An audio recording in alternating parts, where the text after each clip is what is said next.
Now, most of the gospel accounts end there, right? But Matthew gives us something important. He gives us an additional episode. He's the gospel who tells us that not only did Jesus walk on the water, but he invited Peter to come and walk on the water as well. So in this context, Matthew went on to say an account of Peter walking on the sea where he said, "Lord, if it's you, let me come to you on the water." So Jesus tells him to come. And sure enough, this is a classic example, by the way, of impetuous Peter, right?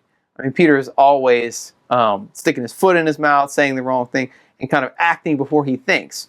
So here Peter says, well, if it's really you, then let me come and I'll walk on the water too, right? He wants to share in that. Just like he'll say elsewhere, everybody else might abandon you, Lord, but I'll go to Jerusalem with you. I'll die for you, right? So Peter often overestimates his own power, his own faith. And so Jesus says to him, sure, come to me. So Peter gets out of the boat, and sure enough, he actually does walk on the water. And he walks far enough to actually get to Jesus.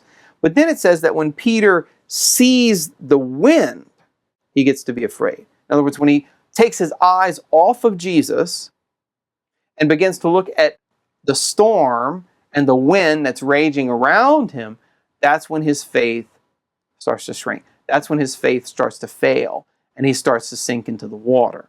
And so he cries out, "Lord, save me." And Jesus reaches out his hand, catches him, and says these powerful words. He says, "O you of little faith, why did you doubt?" Really powerful words from Jesus there. I don't know about you, but I would think that Peter's faith was pretty great when you think about the fact that he made it from the boat all the way to Jesus before he started to sink. Right? So he did believe, but even though he was able to believe enough to walk on water, his faith was still small. It was too small for him to remain there in the face of the storm raging about him, right? In the face of the wind blowing all about him. So what was Peter's problem? He began to doubt. And when he began to doubt, he began to sink.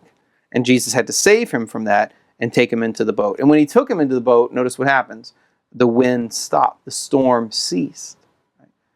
The sea became calm. And once the apostles see that, notice their response. This is very important. Those in the boat worshipped him, saying, "You are the Son of God." Two elements there are important to highlight. First, notice their response. When they see Jesus not just walk on water but calm the storm, they fall on their knees. The Greek word here is proskuneo. It literally means to get down prostrate, right? Like they prostrated themselves before him. And it is true that that word can be used to describe the kind of veneration and honor that would be given to kings, for example, like in the pagan world. But if you look at the Gospel of Matthew, this is important.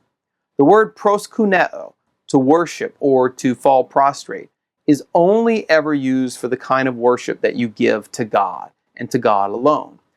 Exhibit A here is from Matthew chapter 4, the famous account of Jesus' temptation by the devil in the desert. You might recall that in that account, the devil says to Jesus, I'll give you all the kingdoms of the world if you simply bow down and worship me. Proskuneo, same word. And Jesus' response is to quote the scriptures and say, "The Lord is God, and him alone shall you serve." In other words, he alone shall you worship. Right? So when the devil asked Jesus to worship him, Jesus says, no, you can only worship God alone in Matthew 4. By the time you get to Matthew 14, though, the apostles fall down and worship Jesus. And what's Jesus' response to that? Does he say, no, guys, you got me all wrong. I'm just the Messiah. I'm just the King of Israel. I'm just a prophet. I'm just a great rabbi. I'm just a great teacher. Does he deny the worship that they give to him? No, he accepts it. And he also accepts their title, their confession of faith that they join to their worship. When they're on their faces, they say, "Truly, you are the Son of God." Right?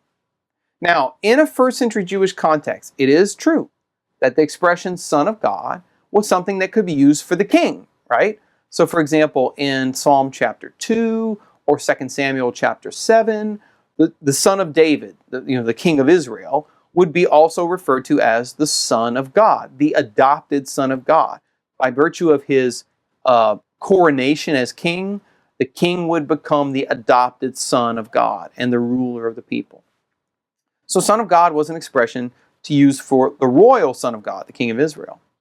But in the context of them falling on their face and worshiping him, they clearly mean something more than just, you're the Messiah. They also seem to be worshiping him as if he's a divine king, as if he's the divine Messiah, as if he is the divine Son of God. And that's your final clue here, that this is a theophany, that this is a revelation of Jesus' divinity, right? He's not only fully human, he's also fully divine. But you might also call it a Christophany, right? A revelation of his identity as the Christ, the Messiah, the divine Son of God. All right, fantastic story there from the New Testament. Fantastic account of this miracle in Matthew's Gospel. Now, in order to corroborate or confirm what I'm suggesting here about the miracle being a theophany, all we need to do is go back to the Old Testament and look at the reading that the church has selected for the first reading. In this case, surprise, surprise, the first reading is also a theophany.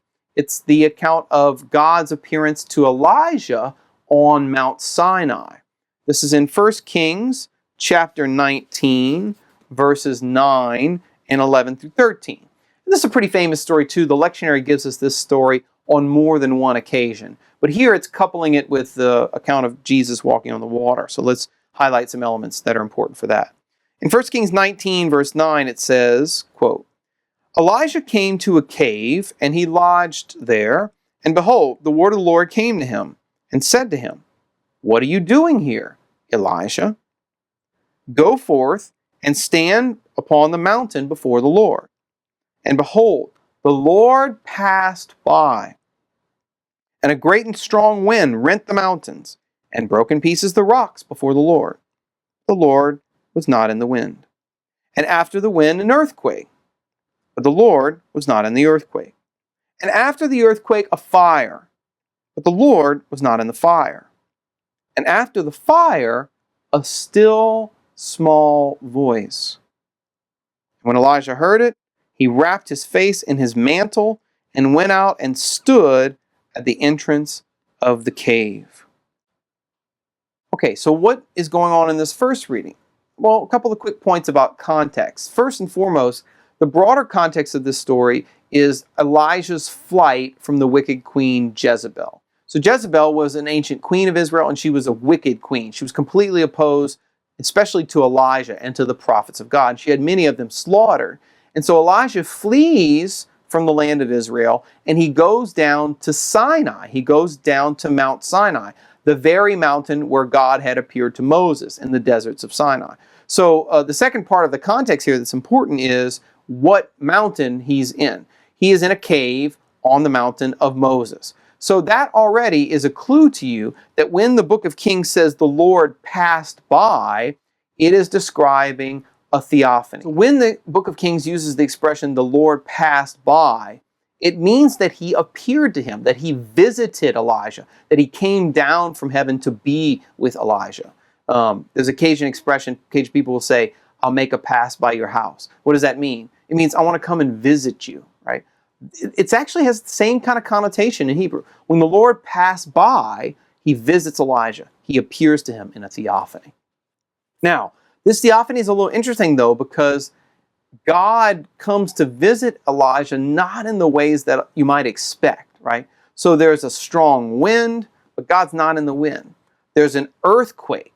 God's not an earthquake. There's fire that appears. I'm not sure exactly what that meant. It might mean lightning strikes or something like that. Or it might mean something like the supernatural fire of the glory cloud in the Old Testament, or the fire that consumed the burning bush on Mount Sinai in the book of Exodus. You have all these like visible manifestations, but interestingly, the book of Kings says that God wasn't in any of those visible manifestations. Rather, he appeared to Elijah in a still small voice. The New American Bible has here a tiny whispering sound. And either one of those translations worked, although the Hebrew there is the word kol, which can mean sound, but frequently means voice. It's the voice of the Lord, but it's like a whispering voice. It's in the quiet, it's in the stillness that God manifests himself, that he passes by Elijah.